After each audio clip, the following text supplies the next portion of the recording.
امام حسین علیہ السلام اور مسلسل ہماری یہ تیسری نشست ہے. سلسلہ گفتگو جس عنوان کے تحت آگے بڑھ رہا ہے وہ عنوان ہے قرآن مبین اور زیارت امیر المومنین.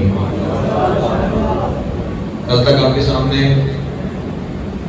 دو اس میں دخول عرض کیے تھے کہ جو روایت ہوئے ہیں کسی بھی معصوم کے حرم میں داخل ہونے سے پہلے اجازت لینے کے لیے، اور پھر اس کے بعد وہ خصوصی اعمال یہ جو اعمال خصوصیت کے ساتھ تعلق رکھتے ہیں نجف اشرف کے ساتھ، حرم امیر المومنین کے ساتھ. ان اعمال میں پہلا عمل یہ تھا کہ جب اپنے سکونت سے جہاں رکے ہوئے وہاں سے نکلو اور تمہیں گنبد حرم امیر المومنین دکھائی دے تو زبان سے یہ لفظ جاری ہونے چاہیے، الحمدللہ الذی مختصنی بہی من طیب المولد. تمام تعریفیں اس اللہ کے لیے ہیں جس نے مجھے حلالی پیدا کیا. اور پھر یہ زبان سے لفظ جاری کرتے ہیں اللہم تقبل صحیح علیک، اے میرے اللہ اپنے تک ہمارا آنا قبول کر لیں، اور جو آنکھوں میں آنسو آئے ہیں ان آنسوؤں کو اپنی بارگاہ میں قبول کرنا. پھر وہیں پہ کھڑے ہوئے اپنی زبان سے امیر المومنین علیہ السلام کے فضائل بیان کرنے ہیں، چاہے وہ منظوم انداز میں بیان کریں یا نثر میں بیان کریں، مولا کے فضائل بیان کریں. فضائل بیان کرنے کے بعد حرم میں داخل ہو جائیں. حرم میں داخل ہو کر یہ اقرار کرنا ہے کہ اے میرے اللہ یہ حرم تیرا حرم ہے، یہ حرم تیرا حرم ہے، یہ مقام تیرا مقام ہے. پھر اس کے بعد قریب جا کے طریقے اندر داخل ہونے سے پہلے زبان سے پھر یہ لفظ جاری کرتے ہیں کہ اللہم یا مولا یا اپنا عبدوں کا وابن عبدے کا وابن عبدے کا، اے میرے مولا میں آپ کا بندہ ہوں، آپ کے بندے کا بیٹا ہوں، آپ کی کنیز کا بیٹا ہوں. عبدوں کا وابن عبدے کا، آپ کا بندہ ہوں، آپ کے بندے کا بیٹا ہوں. بندے کا بچہ ہوتا ہی وہ ہے جو علی کا ہو.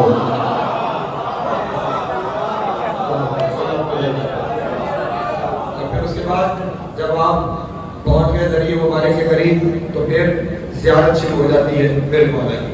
اور اس زیارت میں پہلا سلام کسے ہے؟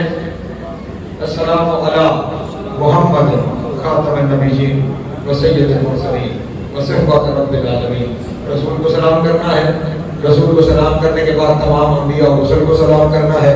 تمام انبیاء اور رسل کو سلام کرنے کے بعد تمام نیک اور پاک بندوں کو سلام کرنا ہے.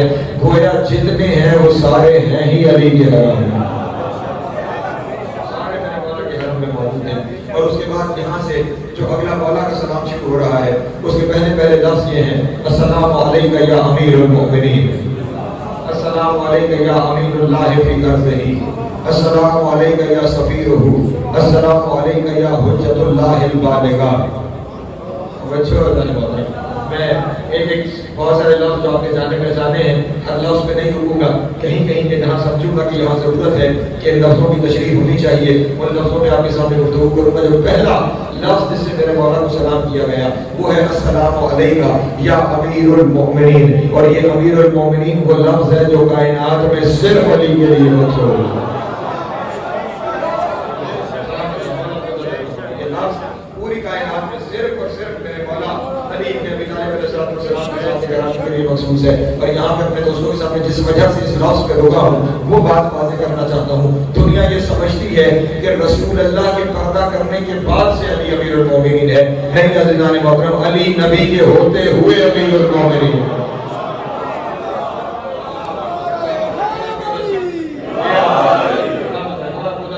رسول کی زندگی میں ہی علی کو امیر المومنین کہہ کے سلام کیا جاتا تھا. بلکہ میں لفظوں نہیں حرفوں کی ضمانت دے رہا ہوں کہ ایک دن رسول اللہ خود مسجد نبوی میں تشریف فرما تھے اور رسول کچھ صحابہ رسول کے اندر بیٹھے ہوئے تھے کہ علی مسجد نبوی کے دروازے سے داخل ہوئے اور رسول نے علی کو سلام کر کے کہا السلام علیکہ یا امیر المومنین، اے مومنوں کے امیر آپ پر سلام ہے. صحابہ نے کہا یا رسول اللہ آپ کے ہوتے ہوئے علی امیر المومنین ہے. رسول نے فرمایا جب کچھ نہیں تھا علی تب بھی امیر المومنین.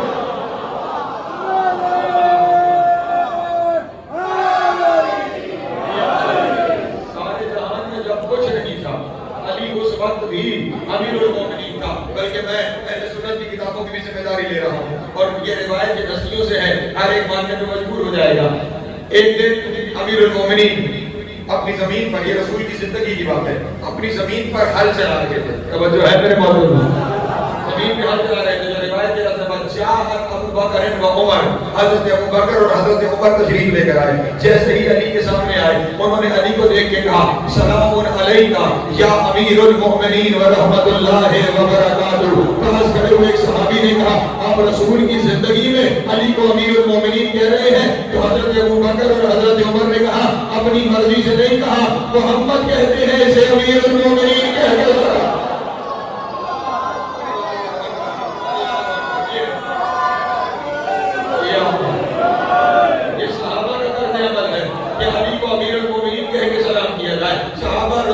زندگی میں علی کو امیر المومنین کہہ کے سلام کرتے تھے. توجہ حضرات محترم، علی کی زندگی میں امیر المومنین کہہ کے سلام کرتے تھے، رسول کی زندگی میں امیر المومنین کہہ کے سلام کرتے تھے. اس لیے میں دنیا والوں کے سامنے عرض کرنا چاہتا ہوں، ہم ہر ایک کو مانتے ہیں، ممبر پہ ذمہ داری سے بیٹھ کے کہہ رہا ہوں، جس کا جتنا مقام ہے، جس کا جتنا رتبہ ہے، جس کی اتنی عزت ہے، ہم اسے مانتے ہیں. لیکن مجبوری یہ ہے ایک امیر المومنین کے ہوتے دوسرا کیسے مانے؟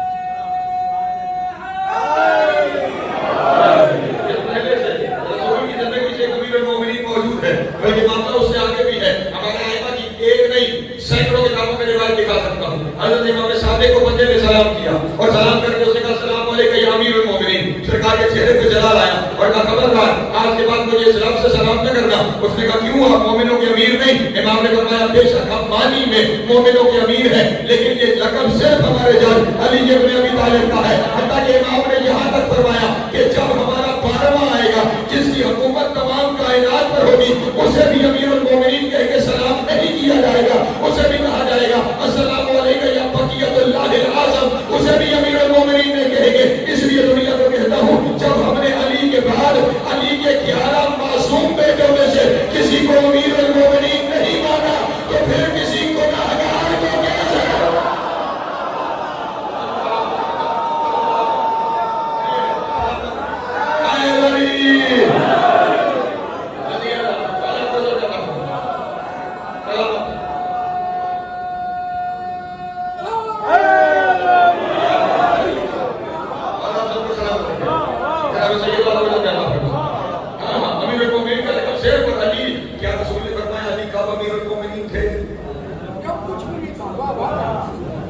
یہ ہمارے مذہب کی پہاڑ جتنی کتاب ہے احتجاج تبریزی. اس احتجاج تبریزی کے اندر کوئی دیکھنا چاہے تو روایت میں یہاں سے نکال کے اسے دکھا سکتا ہوں کہ رسول اللہ صلی اللہ علیہ وسلم سے جب یہی سوال ہوا تھا کہ کب اور کب سے علی امیر المومنین ہے، تو اس وقت رسول نے ارشاد فرمایا تھا سنو فلما خلق اللہ العرش کتب لا الہ الا اللہ محمد رسول اللہ علی امیر المؤمنین ولی اللہ. فلما خلق اللہ الارض کتب علیہا لا الہ الا اللہ محمد رسول اللہ علی امیر المؤمنین ولی اللہ. فلما خلق اللہ الماء كتب على حجرها لا اله الا الله محمد رسول الله علي امير المؤمنين ولي الله. فلما خلق الله جبرائيل كتب على اكنافها لا اله الا الله محمد رسول الله علي امير المؤمنين ولي الله. فلما خلق الله ميكائيل كتب على جبهته لا اله الا الله محمد رسول الله علي امير المؤمنين ولي الله. فلما خلق الله الشمس كتب عليه لا اله الا الله محمد رسول الله علي امير المؤمنين ولي الله. فلما خلق الله القمر كتب عليه لا اله الا الله محمد رسول الله علي امير المؤمنين ولي الله. رسول نے فرمایا اللہ نے جب عرش کو بنایا تو عرش کے پایوں پہ لکھا علی امیر المؤمنین ولی اللہ. اللہ نے زمین کو بنایا، زمین کے کنارے پہ لکھا لا الہ الا اللہ محمد رسول اللہ علی امیر المؤمنین ولی اللہ. اللہ نے پانی کو بنایا، پانی کی موجوں پہ لکھا علی امیر المؤمنین ولی اللہ. اللہ نے جبریل کو بنایا، جبریل کے پروں پہ لکھا علی امیر المؤمنین ولی اللہ. اللہ نے میکائیل کو بنایا، میکائیل کی پیشانی پہ لکھا علی امیر المؤمنین ولی اللہ. اللہ نے سورج بنایا، سورج پر لکھا علی امیر المؤمنین ولی اللہ. اللہ نے چاند بنایا، چاند پر لکھا علی امیر المؤمنین